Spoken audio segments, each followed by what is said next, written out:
Paper leak होने से सबका साथ सबका विकास होता है, क्योंकि पेपर लीक होने की वजह से कम पढ़ाई करने वाले बच्चों का पेपर भी उतना ही अच्छा जाता है जितना ज़्यादा पढ़ाई करने वाले बच्चों का होता है। और पेपर लीक होने का दूसरा फ़ायदा ये होता है कि उससे बच्चों को सिलेबस अच्छी तरह याद हो जाता है, क्योंकि वे बच्चे जब दोबारा एग्ज़ाम देते हैं तो उन्हें एक ही टॉपिक को और एक ही सिलेबस को दो बार तीन बार पढ़ना पड़ता है। और पेपर लीक होने का सबसे बड़ा फायदा ये होता है कि उससे हमें ये पता चल जाता है कि हमारे देश का शिक्षा मंत्री कौन है, क्योंकि पेपर लीक होने पर या एग्ज़ाम रद्द होने पर शिक्षा मंत्री को ही आकर सफाई देनी पड़ती है कि पेपर क्यों लीक हुआ।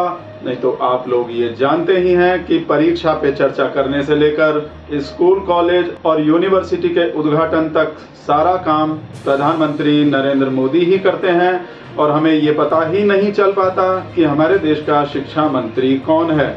तो पेपर लीक होने का सबसे बड़ा फायदा यही है कि इससे हमें शिक्षा मंत्री का नाम पता चल जाता है। और पेपर लीक होने का अगला फायदा ये होता है कि उससे सरकार को बहुत सारे पैसों की बचत होती है, क्योंकि पेपर लीक होने और एग्ज़ाम रद्द होने की वजह से युवाओं को नौकरी देने में देरी होती है। यानी जो नौकरी सरकार को आज देनी पड़ती वही नौकरी सरकार को 2-4 साल बाद देनी पड़ती है। यानी जो सैलरी हमारी सरकार को युवाओं को आज देनी पड़ती वो 2-4 साल बाद देनी पड़ेगी, या हो सकता है कि वो कभी भी ना देनी पड़े, जिससे हमारी सरकार को अरबों खरबों रुपयों का फायदा होता है। और वो सारा पैसा रोड शो और विधायक खरीदने जैसे ज़रूरी कामों पर खर्च होता है, या पार्टी के 5 स्टार होटल जैसे ऑफिस बनाने पर खर्च होता है। और पेपर लीक होने की वजह से उद्योग धंधों को भी बहुत ज़्यादा फायदा होता है,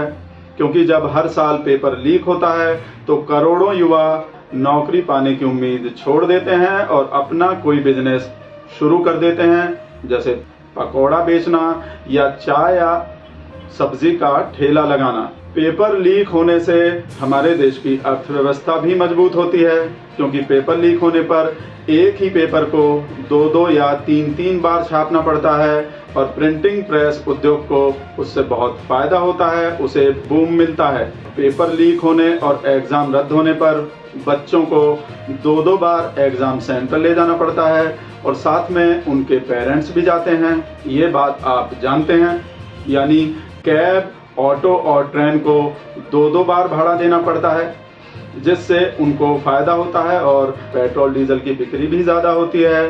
पेट्रोलियम सेक्टर को भी बहुत फ़ायदा होता है। यानी कुल मिलाकर हमारे देश की अर्थव्यवस्था को पेपर लीक होने से और एग्ज़ाम कैंसिल होने से बहुत ज़्यादा फ़ायदा होता है। अभी वक्त हो गया एक सूसू ब्रेक का। ब्रेक के बाद आपको बताएंगे 400 की जगह 200 पार करने के फ़ायदे।